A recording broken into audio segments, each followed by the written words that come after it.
Écoutez, moi je crois que, je l'ai expliqué à plusieurs reprises, aujourd'hui le conflit du Yémen, la solution ne peut s'articuler qu'autour de deux axes principaux.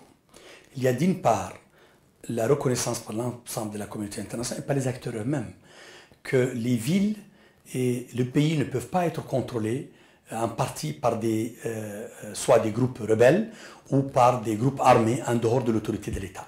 Donc il va falloir trouver une solution pour le premier volet sécuritaire qui permette de ramener le contrôle sécuritaire des villes et de tout l'ensemble du territoire sous l'autorité de l'État. Pour cela, il va falloir mettre en place des comités militaires qui prendraient en charge cet aspect sécuritaire, qui est le premier volet.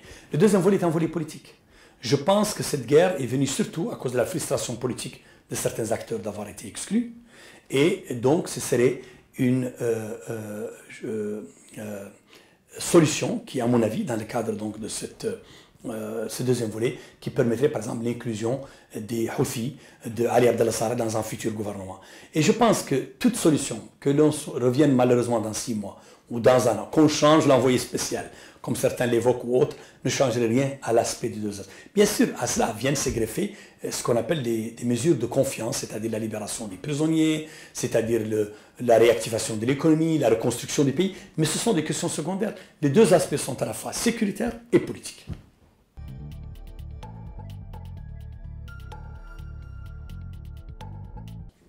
Absolument. Moi, je pense qu'il serait tout à fait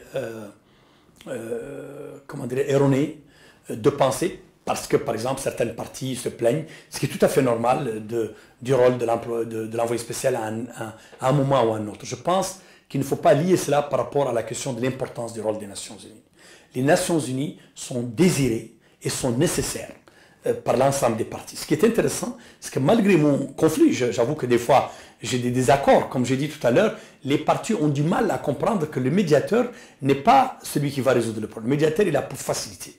Et parfois elles veulent aussi négocier avec le médiateur et le convaincre et considèrent que maintenant c'est au médiateur de défendre ma position. Ce n'est pas comme ça, elles doivent se négocier entre elles. Donc à cause de cette confusion-là, souvent on blâme le médiateur.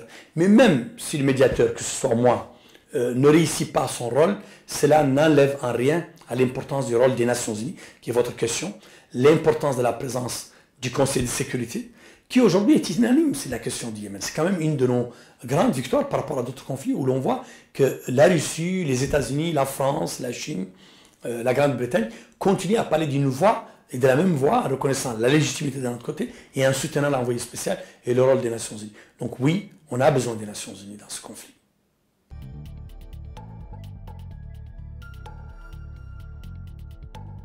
C'est certain que cette crise, aujourd'hui, l'impact principal pour moi, c'est surtout toute la distraction qu'elle donne à un moment où la crise humanitaire, comme vous le savez, est immense et où soudainement toute l'attention est détournée.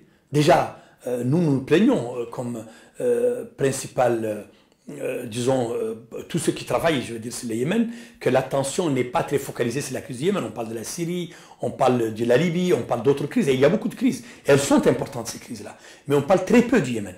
En particulier, par exemple, l'aide humanitaire reste extrêmement limitée. Le Yémen a du mal à mobiliser chaque année 50% de l'ensemble des besoins. Vous imaginez, donc, alors que d'autres conflits en mobilisent beaucoup plus. Donc, déjà, donc ça, et figurez-vous maintenant qu'on a un autre conflit dans la région, ou en tout cas une autre crise majeure, à mon avis, cela a au moins un effet. Y a-t-il un effet direct, c'est-à-dire d'implication par rapport à la question? Non, je n'en vois pas un. Je pense que l'ensemble des acteurs concernés par ce conflit m'ont soutenu jusqu'à présent et me soutiennent. L'ensemble des pays du Golfe m'ont apporté leur soutien et continuent à me l'apporter. Je suis confiant et surtout, je dirais, optimiste et je veux croire qu'il y aura bientôt une résolution de ce conflit entre les pays du Golfe dans une atmosphère sereine, je l'espère.